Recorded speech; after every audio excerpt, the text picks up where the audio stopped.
Ассаляму алейкум, дорогие друзья, это канал Шермардон, и сегодня мы приготовили для вас очень интересное видео. Ставьте лайк и подпишитесь на наш канал.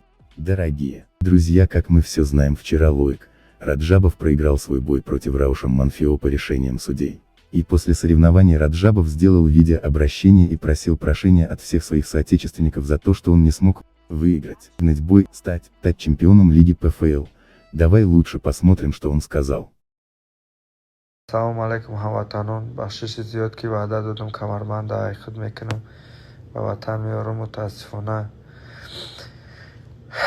натонистам ваъдаи хидма иҷро карда, ба хотире ки дар мобайни бой дидем организмам отказ кард. На дар функсионал на дохил намешава. И рости хидм баданам отказ кард. хушрӯ нафас кашида ҳамаи чиро дидестам, леки баданам кор накард, намешава пешрафта. ира мисол шояд агар варзишгаре ки боша фаҳманд, шояд во мефаҳманд. даи боро қай проблемҳои хича ки бадани ман хеле шид.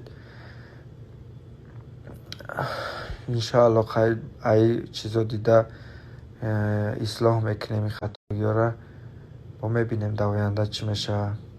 бо як бор дига мегӯм бародаро, ман 10 маротиба 100 маротиба аз шумо бисёртар мехостум ин камарбанда бубурам, барое ки ман вақт барои